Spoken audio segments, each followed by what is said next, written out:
America को एक साथ दो दुश्मन आंख दिखा रहे हैं। जी हां, अमेरिकी राष्ट्रपति डोनाल्ड ट्रंप ने अप्रैल की शुरुआत में ही पूरी दुनिया पर टैरिफ का हंटर चलाया।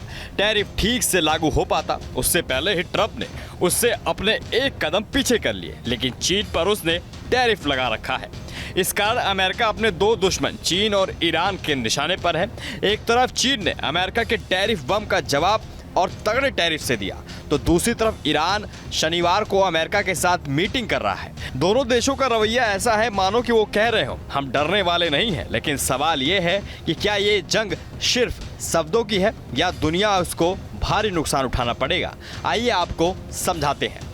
चीन का टैरिफ दिखाता है कि जिनपिंग ने ईंट का जवाब पत्थर से देने की ठानी है। दरअसल अमेरिका ने चीन सामान पर टैरिफ बढ़ाकर 145% कर दिया। जवाब में चीन ने भी पलटवार किया और अमेरिकी सामान पर टैरिफ को 84% से बढ़ाकर 125 कर दिया। रिपोर्ट्स के मुताबिक चीन के वित्त मंत्रालय ने साफ कहा, अगर अमेरिका और टैरिफ बढ़ाएगा तो हम उसे हवा में उड़ा देंगे। अमेरिकी सामान अब हमारे बाजार में बिकने लायक नहीं रहे। चीन के कॉमर्स मंत्रालय ने तो अमेरिका पर तंज कसते हुए कहा, ये टैरिफ का खेल अब मजाक बन गया है। ये सिर्फ धमकाने की नीति है जिसका कोई आर्थिक मतलब नहीं है। इतना ही नहीं, चीन ने धमकी दी कि अगर अमेरिका ने उसे और छेड़ा तो वह आखिरी दम तक लड़ेगा, यानी जंग अभी और तेज होने वाली है। इस ट्रेड वॉर का असर कितना खतरनाक है इससे इसी बात से समझ लीजिए कि 2024 में अमेरिका और चीन के बीच 250 अरब डॉलर का व्यापार हुआ था, जो अब ठप होने की कगार पर है। ट्रेड वॉर के कारण लोग डरे हैं और इसका नतीजा दुनिया भर के शेयर बाजार गिर गए।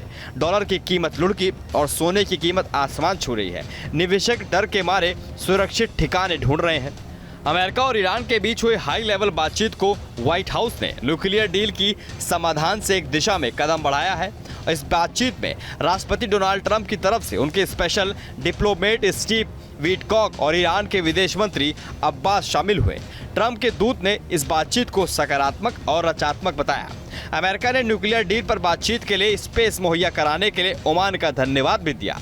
बयान में कहा गया, चर्चाएं बहुत ही पॉजिटिव भरी रही और अमेरिका ओमान के सुल्तान को इस पहल के समर्थन के लिए गहराई से धन्यवाद देता है।